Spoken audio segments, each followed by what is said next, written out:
Tudo começa no século XII.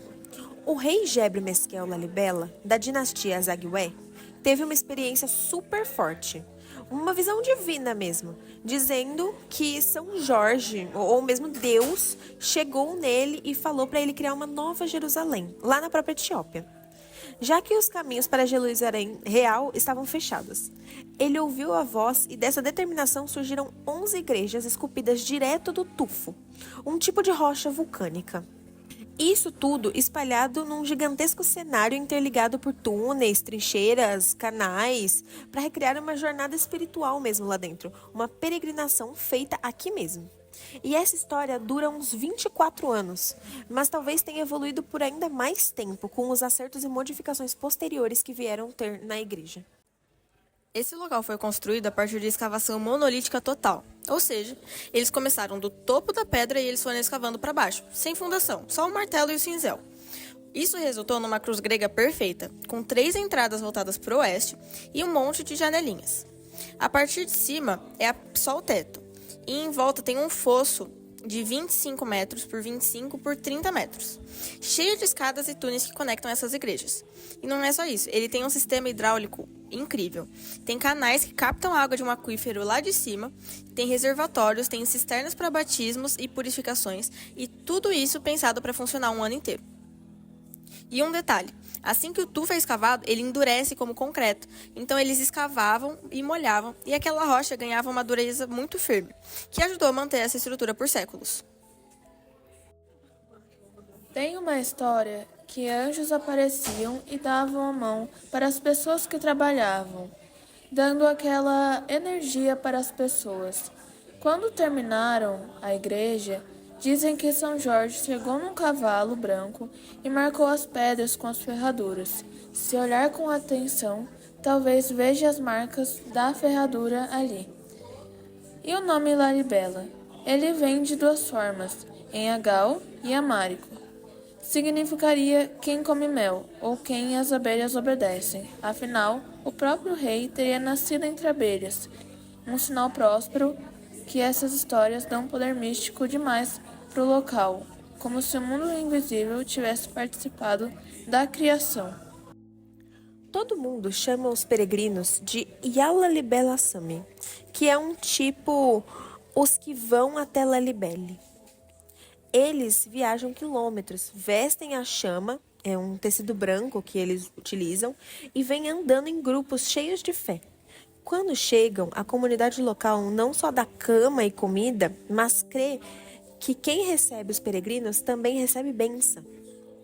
Durante as festas, como Jena, que é um Natal deles, e Tincate, que é uma Epifania, comemora-se nesse lugar com danças, cantos frenéticos, né? Todo mundo se reúne, remexe e tudo mais, passando de núcleos subterrâneos até sair junto da cruz, numa espécie de retorno à luz, conectando corpos e alma num clímax espiritual.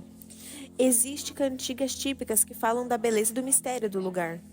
Tem algumas músicas. Além disso, tem gente que diz que a água com páperos nos poços cura quem não tem filhos. A infertilidade seria curada lá. A planta simboliza a vida, o mundo natural, tudo conectado a Israel, ao Nilo e à cura. Enquanto isso, monges, cantores se reúnem em cavernas e pregam. Fazem até escola lá, sabe? Para educar as crianças a entenderem esse meio de vida e essa visão.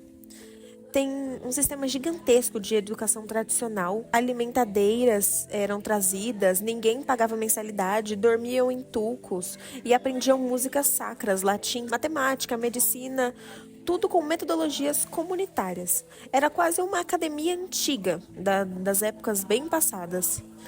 Quem acolhia os peregrinos acreditava que ganhava parte da graça dos que vinham, tipo uma economia espiritual compartilhada. A Beth Georges tem um estilo mais minimalista por dentro, mas as outras igrejas elas são ricas em murais, desenhos bíblicos e figuras de santos. Inclusive, o famoso exemplar da Cruz da Lilabela, em ouro ou bronze, ele é usado em celebrações nas outras igrejas. Lá também são usados códices em pergaminhos escritos em gesso, considerado sagrado, além de incensos, coroas litúrgicas, velas e tudo num ambiente que mistura leitura e meditação, com cantos que ecoam há séculos. Lalibela é o coração da cristianidade etíope, ligado a São Jorge como santo patrono nacional. A Unesco declarou o local como Patrimônio Mundial em 1978. E desde então se discute como o conservar sem estragar. Muitas dessas estruturas são sensíveis, o clima danifica as pedras e até as telhas protetoras falharam. Apesar dos desafios, o turismo traz renda para a comunidade, hotelaria, produção de artesanato como cruzes, colares, tecidos e outras coisas, e também guias locais. É uma miscelânea de religião, história e economia. Continuando a falar sobre a sua arquitetura, acreditam que o arquiteto responsável era o tal de Abalibanos, um especialista em hidráulicas, que delimitou a Ribeiras Jordão artificial e as questões do canais, poços, papiros e piscinas sagradas que tinham lá dentro.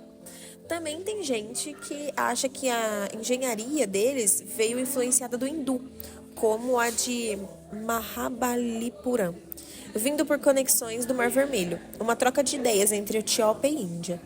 Também tem gente que aponta que em alinhamentos arquitetônicos astronômicos, constelações, sombras que trocam mensagens cifradas no design, como se fosse um mapa espiritual codificado nas pedras.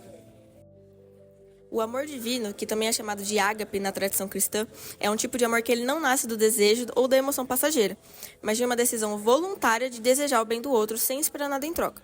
Ele é um amor gratuito, incondicional, altruísta e focado no outro. E como definiria o Santo Agostinho quando fala das caritas? Amando por Deus e para Deus. Não se trata de um sentimento romântico, nem de simples afetividade humana, mas de um vínculo profundo com o divino. Para o Santo Agostinho, tem uma distinção fundamental entre o amor terreno, que é chamado de cupiditas, que é um amor egoísta, voltado ao prazer e às posses, e o amor divino, que é chamado de caritas, que nos orienta para Deus e para o bem comum.